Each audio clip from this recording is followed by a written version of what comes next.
Welcome to day 4 of promoting my mom as an energy healer to help her help as many people as possible.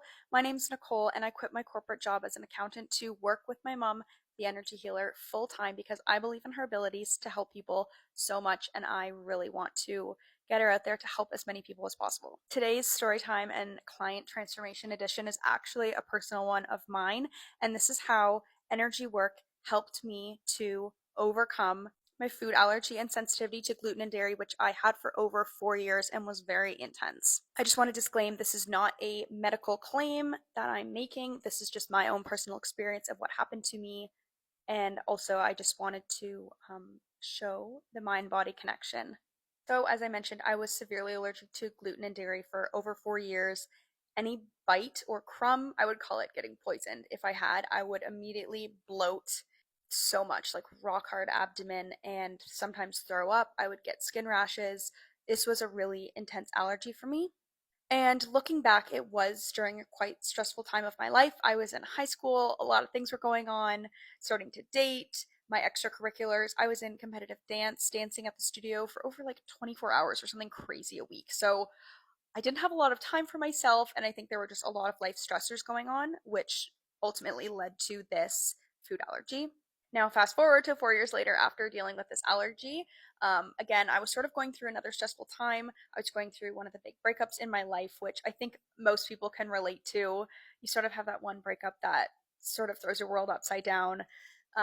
You don't know which way is up, and you're just sort of figuring yourself out after that. I was going through that, and that was also sort of my personal development, personal growth year to find myself after that.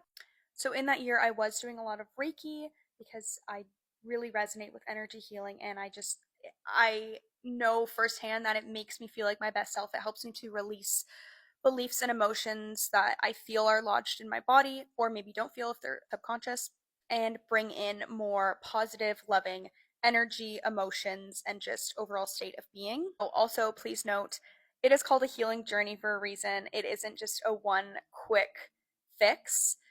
So as I mentioned, this was a journey for me. I had been doing Reiki.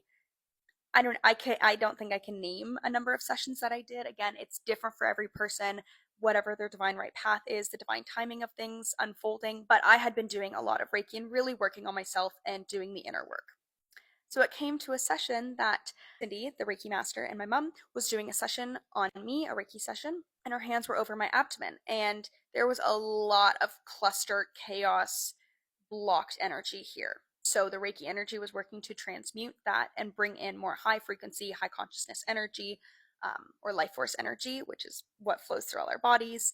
And I could physically feel like there was a pain in my stomach or my abdomen or organs, whatever it was, and I could feel things working its way out. Like the pain by the end of the session was gone, and the message that came through to the Reiki master, Cindy, was that I would not have this problem anymore. Now, hearing that after dealing with this issue for 4 years, I was a little hesitant, but you never know. I kept an open mind, and what do you know, 3 weeks later, after slowly introducing, oh, sorry, there was a hair in my mouth. After slowly introducing more foods, 3 weeks later, I had no problems. I was eating all gluten and dairy, no side effects, no reactions. I was back to my normal eating habits. So that just goes to show how connected our mind and body really is. And something to also remember is that we are energetic and spiritual beings coming to earth to have a human experience, not the other way around. So, of course, it makes sense that our mental state, emotional, spiritual state does reflect in our physical body. And again, not making any claims here, but just wanted to share my story of what is possible with energy healing. Follow along for more client transformations and stories.